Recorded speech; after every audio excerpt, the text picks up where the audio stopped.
friends, welcome back to another English grammar session. So in this session we are going to discuss about clauses and phrases. Now what is this clause and what is this phrase? So all your doubts are going to be clear in this video, so you have to be with me till the end so that you will able to understand both these topics. Mainly we are going to discuss about clauses, but we will also discuss that what is the difference between a clause and a phrase. So without any delay, now let's start our today's topic. So here you can see clause, it has a complete meaning. Phrases, it has an incomplete meaning. So इससे आपको कुछ पल्ले नहीं पड़ा होगा कि आखिर ये clause में complete meaning, phrase में incomplete meaning ये मैंने क्या लिखा है. So first of all I would like to tell you कि ये जो clause है और ये जो phrase है दोनों ही क्या होते हैं, sentence के part होते हैं. फॉर एग्जाम्पल हमने कोई भी एक सेंटेंस लिखा, उसमें से यहाँ तक ले लो, उसमें 2-4 वर्ड ले लो. अब क्या उसकी कंप्लीट मीनिंग निकलेगी? और जिसकी निकल जाएगी वो क्लॉज हो जाएगा, जिसकी नहीं निकलेगी वो फ्रेज हो जाएगा. सो अब कुछ एग्जाम्पल लेके देख लेते हैं. So for example, I know that girl who works in the factory. I know that girl who works in the factory. So मैं उस लड़की को जानता हूँ जो उस फैक्ट्री में क्या करती है, काम करती है. अच्छा, अब इसमें से हम एक पार्ट ले लें. फॉर एग्जाम्पल कोई भी पार्ट ले लेते हैं. तो सबसे पहले जो आपका मन करे, for example I know that girl, मैं उस लड़की को जानता हूँ. आई नो डैट गर्ल, क्या ये कंप्लीट सेंटेंस होता? अगर मैंने ये आगे का पार्ट नहीं लिखा होता तो क्या ये कंप्लीट सेंटेंस होता? आई नो डैट गर्ल, मैं उस लड़की को जानता हूँ. Of course it will be a complete sentence. तो अब आप बता सकते हो कि ये क्लॉज होगा कि फ्रेज होगा? ये होगा क्लॉज, क्योंकि इसकी कंप्लीट मीनिंग निकल रही है. आई नो दैट गर्ल, मैं उस लड़की को जानता हूँ, इसकी कंप्लीट मीनिंग है तो ये क्लॉज हो जाएगा. अगर हम यहाँ से यहाँ तक ले लेते हैं दैट गर्ल हु, अब हमने ये नहीं लिया ना, अब हमने बीच में से एक और ले लिया that girl who. That girl who, क्या इसकी कंप्लीट मीनिंग निकल रही है? नहीं निकल रही है. तो ये क्या हो जाएगा? ये फ्रेज हो जाएगा. सब एक और देख लेते हैं. Who works in the factory, यहाँ से यहाँ तक ले लेते हैं. Who works in the factory. So अब यहाँ पे जो पहला जब हमने सेंटेंस लिखा था, पूरा सेंटेंस पढ़े, I know that girl who works in the factory. Meaning क्या निकलेगी? मैं उस लड़की को जानता हूँ जो उस फैक्ट्री में क्या करती है, काम करती है. तो यहाँ पे उस हु का मतलब क्या निकल रहा है? जो. लेकिन अगर मैं बोलूँ who works in the factory, तो इस फैक्ट्री में कौन काम करता है? ये क्वेश्चन सेंटेंस हो जाएगा, कौन काम करता है. तो यहाँ पे कौन निकल जाता है. लेकिन जब हम पूरा सेंटेंस पढ़ेंगे तो यहाँ पे इसकी मीनिंग जो से निकलेगी, जो इस लड़की के बारे में है. सो मैं who works in the factory, क्या ये कंप्लीट होगा?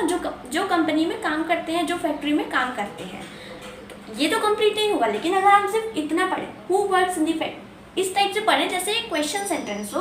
फॉर एग्जाम्पल मैंने आपके सामने ये ना लिखा होता, सिर्फ ये लिखती, तो आप यही समझते कि क्वेश्चन सेंटेंस है. Who works in the factory, कौन काम करता है. तो यहाँ पे कौन निकल जा रहा है, इसकी मीनिंग भी कंप्लीट है, then of course it will be a clause.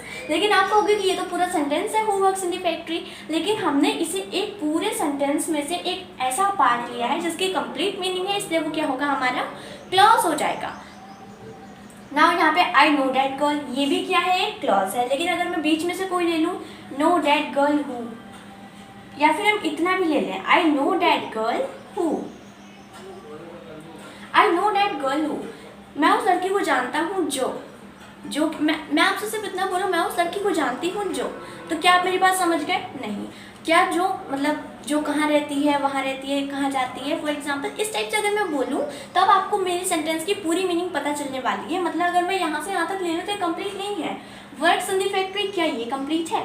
Factory में काम करते हैं, क्या कंप्लीट है? कंप्लीट नहीं है. कौन काम करते हैं, कहाँ काम करते हैं, कैसे काम करते हैं, ये भी तो बताना चाहिए, तब जाके हमारा सेंटेंस कंप्लीट होगा. तो अगर मैं यहाँ इस टाइप से ले लूँ तो ना इसकी मीनिंग कंप्लीट है ना इसकी मीनिंग कंप्लीट है, तो ये हमारे हो जाएंगे फ्रेज. नाउ आई होप कि आपको इन दोनों में डिफरेंस समझ में आ गया होगा. तो अब हम कुछ और चीज़ें डिस्कस कर लेते हैं. So now types of clause discuss करेंगे. एज आई टोल्ड यू कि हम पहले क्लॉज एंड फ्रेजेस में डिफरेंस समझ लेंगे कि क्या क्लॉज होते हैं और कौन से फ्रेजेस होते हैं. नाउ अब हम क्लॉज के टाइप्स के बारे में डिस्कस करेंगे. सो क्लॉज मेनली 2 टाइप्स के होते हैं. First one is main clause and second one is subordinate और डिपेंडेंट क्लॉज. दोनों इसके नाम है, सबऑर्डिनेट और dependent.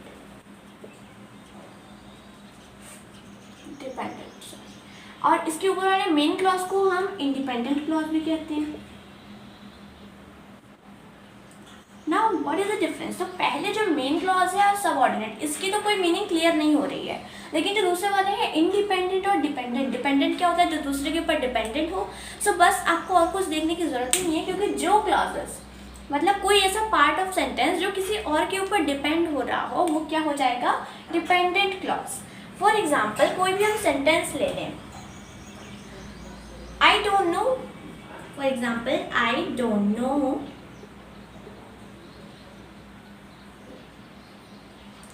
what day is today?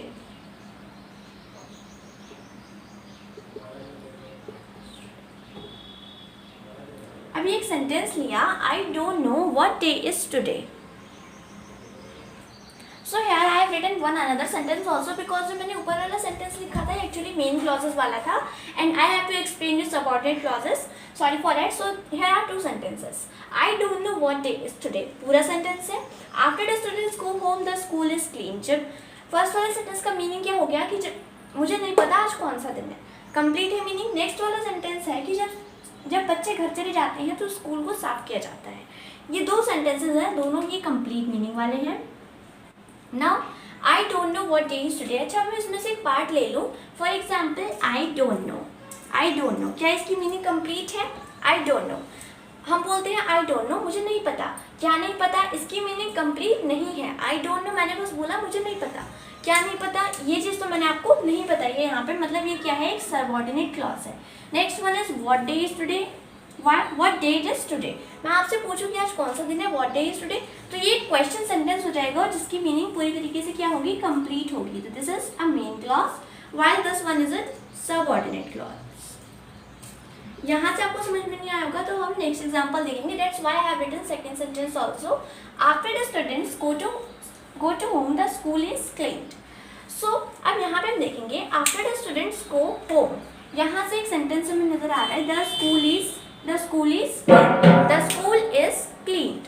सो यहाँ पे जो दूसरा वाला सेंटेंस है, सो इसकी मीनिंग है कंप्लीट है, इसकी जो मीनिंग है वो कंप्लीट है। The school is clean, school को साफ किया जाता था या है, स्कूल को साफ किया जाता है। तो ये क्या होगा? इसकी एक मीनिंग जो है वो कैसी है? कंप्लीट मीनिंग है कि स्कूल को साफ किया जाता है, इसकी एक मीनिंग कंप्लीट है। लेकिन जो इसका पहला वाला पार्ट है after the students go home, बच्चों के घर चले जाने के बाद, क्या? जब बच्चे घर चले जाते हैं, तो ये मैंने बोला जब बच्चे घर चले जाते हैं तब क्या होता है? तो ये सब तो हमें यहाँ पे कोई इन्फॉर्मेशन नहीं मिलने वाली है अगर मैं आपको इतना दे दूँ तो यहाँ पे जो जिस चीज़ की मीनिंग कंप्लीट होती है, मैंने आपसे बोला था वो क्लॉज होते हैं, लेकिन क्लॉज भी दो टाइप के होते हैं। तो ये पहला वाला मेन क्लॉज होगा, ये तो क्लॉज ही होने वाला है क्योंकि इसकी मीनिंग कंप्लीट है। तो ये कौन सा क्लॉज होगा? मेन क्लॉज या इंडिपेंडेंट क्लॉज, जो इंडिपेंडेंट है, जिसको किसी के ऊपर डिपेंड होने की ज़रूरत नहीं है। लेकिन जो दूसरा वाला है after the students go home, ये होगा हमारा डिपेंडेंट क्लॉज। डिपेंडेंट क्लॉज क्यों होगा? क्योंकि ये डिपेंडेड है इस पार्ट के ऊपर, ये इंडिपेंडेंट नहीं है, इसकी अपनी मीनिंग नहीं है। ये किसके ऊपर डिपेंडेड है? इसके ऊपर डिपेंडेड है, बिना इसकी मीनिंग कंप्लीट नहीं हो सकती। So that was about types of clauses. So main clause, subordinate clause, दो एग्जांपल लिए हमने। ना एक दो एग्जांपल्स हम और देख लेते हैं to get it more clear. So here I have written only 3 sentences. So पहले हम इन 3 सेंटेंसेस को डिस्कस करते हैं।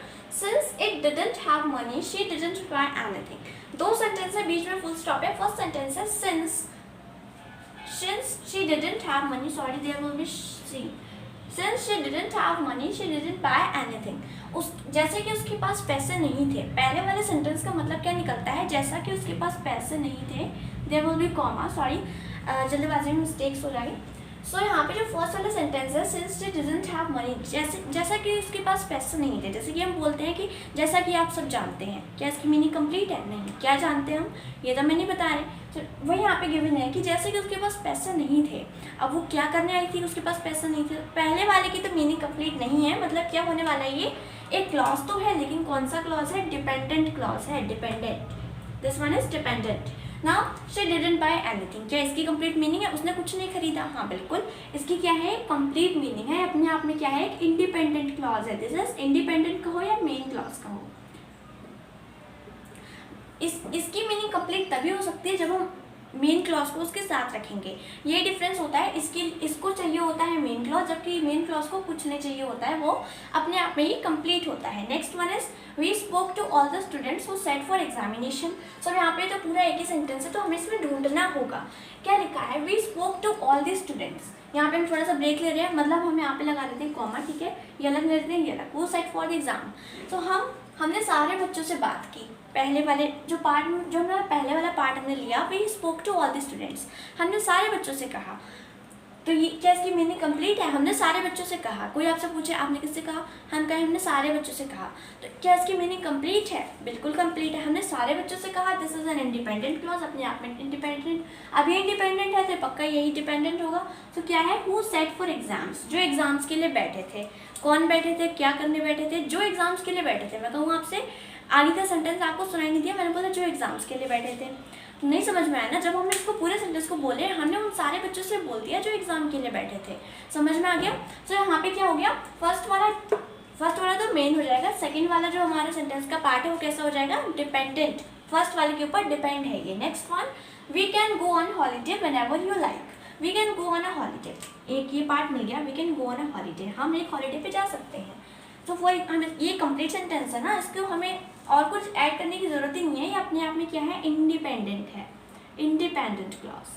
वाइल द नेक्स्ट वन है व्हेनेवर यू लाइक, जहाँ तुम्हें पसंद हो, क्या ये कंप्लीट है, जहाँ तुम्हें पसंद हो।